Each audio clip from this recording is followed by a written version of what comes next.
Good morning, students. I am Renu Kamal, Science Mistress, Government Senior Secondary Smart School, Lambapin District, Jalandhar. Bache, today we will discuss the MCQs part 1 for the preparation of NTSC exams. These questions may also help you in class exams and PAS and NES also. The human eye can focus objects at different distances by adjusting the focal length of the eye lens. This is due to ਮਨੁੱਖੀ ਅੱਖ ਨੇਤਰ lens ਦੀ focus ਦੂਰੀ ਨੂੰ ਵਿਵਸਥਿਤ ਕਰਕੇ ਭਿੰਨ ਦੂਰੀਆਂ ਉੱਤੇ ਰੱਖੀਆਂ ਵਸਤੂਆਂ ਨੂੰ ਫੋਕਸਿਤ ਕਰ ਸਕਦਾ ਹੈ। ਅਜਿਹਾ ਹੋ ਸਕਣ ਦਾ ਕਾਰਨ ਹੈ ਐਕੋਮੋਡੇਸ਼ਨ ਯਾਨੀ ਅਨੁਕੂਲਨ ਸਮਰਥਾ। ਬੱਚੇ, ਅਨੁਕੂਲਨ ਸਮਰਥਾ ਦੇ ਕਾਰਨ ਹੀ ਵੱਖ-ਵੱਖ ਦੂਰੀਆਂ 'ਤੇ ਰੱਖੀਆਂ ਹੋਈਆਂ ਵਸਤੂਆਂ ਨੂੰ ਅਸੀਂ ਸਹੀ ਤਰ੍ਹਾਂ ਦੇਖ ਸਕਦੇ ਹਾਂ। It is due to power of accommodation. Which of the following groups contain only non-biodegradable items? ਹੇਠ ਲਿਖਿਆਂ ਵਿੱਚੋਂ ਕਿਹੜੇ ਸਮੂਹਾਂ ਵਿੱਚ ਕੇਵਲ ਜੈਵ ਅਵਿਘਟਨਸ਼ੀਲ ਪਦਾਰਥ ਹਨ? ਬੱਚੇ, ਅਵਿਘਟਨਸ਼ੀਲ ਪਦਾਰਥਾਂ ਦੀ ਗੱਲ ਕਰ ਰਹੇ ਹਾਂ ਅਤੇ ਗਰਾਸ, ਫਲਾਰ ਐਂਡ ਲੈਦਰ, ਇਹ ਸਾਨੂੰ ਪਤਾ ਹੈ ਕਿ ਇਹਨਾਂ ਦਾ ਵਿਘਟਨ ਹੋ ਜਾਂਦਾ ਹੈ। ਠੀਕ ਹੈ। grass, wood and plastic may be the answer. fruit peels, ਫਲਾਂ ਦੀ ਛਿੱਲੜ, ਕੇਕ ਅਤੇ ਨਿੰਬੂ ਦਾ ਰਸ, ਜਾਂ ਕੇਕ, ਲੱਕੜੀ ਅਤੇ ਘਾਹ। ਅਤੇ ਬੱਚੇ answer is grass, wood and plastic, ਕਿਉਂਕਿ ਇਹਦੇ ਵਿੱਚ ਪਲਾਸਟਿਕ ਹੈ ਜਿਹੜਾ ਕਿ ਜੈਵ ਅਵਿਘਟਨਸ਼ੀਲ ਹੈ, ਜਿਹੜਾ ਇੱਕ ਵਾਰੀ ਆ ਗਿਆ ਧਰਤੀ ਦੇ ਵਿੱਚ, ਸੋਇਲ ਦੇ ਵਿੱਚ ਚਲਾ ਗਿਆ, ਇਹਦਾ ਵਿਘਟਨ ਨਹੀਂ ਹੋਏਗਾ। ਇਹ ਬਹੁਤ ਲੰਬੇ ਸਮੇਂ ਤੱਕ ਇੱਦਾਂ ਹੀ ਰਹਿੰਦੇ ਹਨ। ਪੋਲੀਥੀਨ ਦੇ ਲਿਫਾਫੇ ਹੋ ਗਏ, ਪਲਾਸਟਿਕ ਹੋ ਗਿਆ, ਇਹ ਜੈਵ ਵਿਘਟਨਸ਼ੀਲ ਹੈ। ਬਾਕੀ ਸਾਰੀਆਂ ਚੀਜ਼ਾਂ ਜਿਹੜੀਆਂ grass, flour, leather, fruit peels, cake, lime juice, wood, ਇਹ ਸਾਰੀਆਂ ਚੀਜ਼ਾਂ ਬੱਚੇ ਜੈਵ ਵਿਘਟਨਸ਼ੀਲ ਹਨ।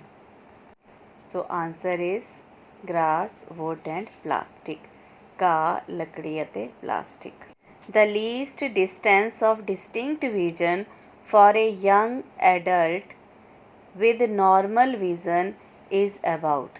ਸਾਧਾਰਨ ਦ੍ਰਿਸ਼ਟੀ ਦੇ ਵਿਅਕਤੀ ਲਈ ਸਪਸ਼ਟ ਦਰਸ਼ਨ ਦੀ ਅਲਪਤਮ ਦੂਰੀ ਹੁੰਦੀ ਹੈ ਲਗਭਗ।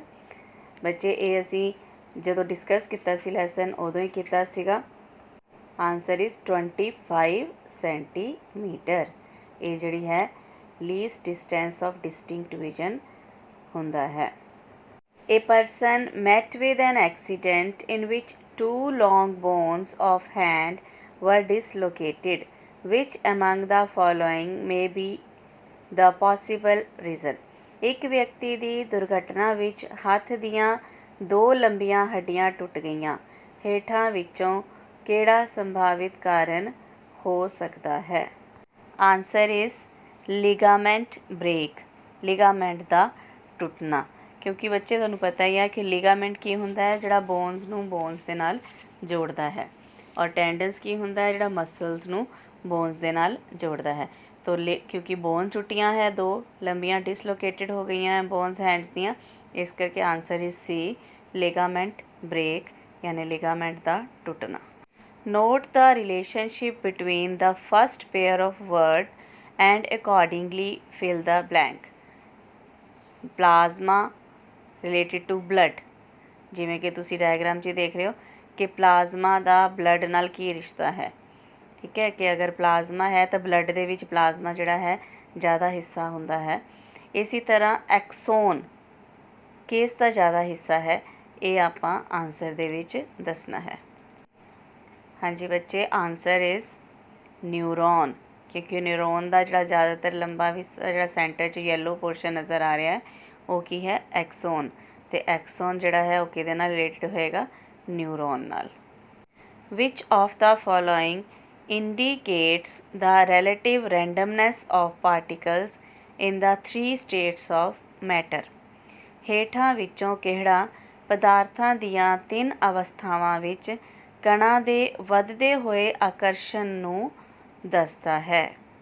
ਆਨਸਰ ਇਜ਼ ਗੈਸ ਵਿੱਚ ਸਭ ਤੋਂ ਜ਼ਿਆਦਾ ਰੈਂਡਮਨੈਸ ਹੈ, ਉਸ ਤੋਂ ਘੱਟ ਲਿਕੁਇਡ ਦੇ ਵਿੱਚ, ਉਸ ਤੋਂ ਘੱਟ ਸੋਲਿਡਸ ਦੇ ਵਿੱਚ। The ion of an element has two positive charges. Mass number of the atom is 24 and the number of neutrons is 12. What is the number of electrons in the ion? ਇੱਕ ਤੱਤ ਦਾ ion ਜਿਸ ਤੇ +2 charge ਹੈ ਅਤੇ ਜਿਸ ਦੀ ਪੁੰਜ ਸੰਖਿਆ 24 ਤੋਂ ਨਿਊਟਰੋਨ ਦੀ ਸੰਖਿਆ 12 ਹੈ। ਆਇਨ ਵਿੱਚ ਕਿੰਨੇ ਇਲੈਕਟ੍ਰੋਨ ਹਨ? ਬੱਚੇ ਆਇਨ ਦੇ ਵਿੱਚ 10 ਇਲੈਕਟ੍ਰੋਨ ਹੋਣਗੇ, ਜਿਵੇਂ ਕਿ ਸਾਨੂੰ ਸਟੇਟਮੈਂਟ 'ਚੋਂ ਹੀ ਨਜ਼ਰ ਆ ਰਿਹਾ ਹੈ ਕਿ 24 ਅਗਰ ਉਹਦਾ ਮਾਸ ਨੰਬਰ ਹੈ, 12 ਨਿਊਟਰੋਨਸ ਹੈ ਅਤੇ 12 ਹੀ ਪ੍ਰੋਟੋਨਸ ਹੋਣਗੇ ਅਤੇ 12 ਹੀ ਇਲੈਕਟ੍ਰੋਨਸ ਹੋਣਗੇ।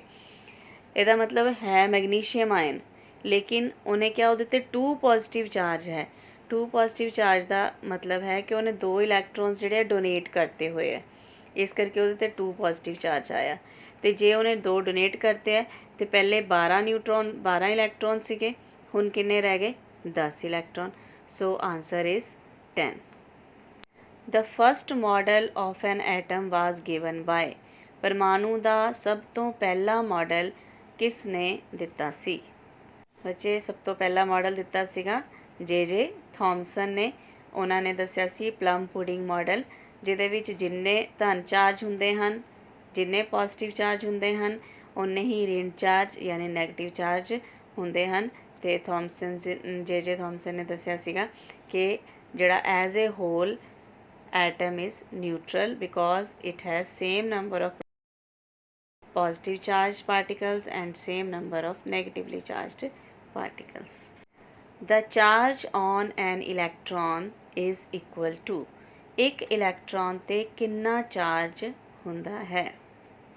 ਬੱਚੇ ਇਲੈਕਟ੍ਰੋਨ 'ਤੇ ਚਾਰਜ ਜਿਹੜਾ ਹੈ, ਸਭ ਤੋਂ ਪਹਿਲੇ ਤਾਂ ਸਾਨੂੰ ਪਤਾ ਹੈ ਕਿ ਨੈਗੇਟਿਵ ਇਲੈਕਟ੍ਰੋਨਸ ਹੁੰਦੇ ਆ, ਚਾਰਜ ਨੈਗੇਟਿਵ ਹੁੰਦਾ ਹੈ ਔਰ ਉਸ ਦੀ ਵੈਲਿਊ ਕਿੰਨੀ ਹੁੰਦੀ ਹੈ?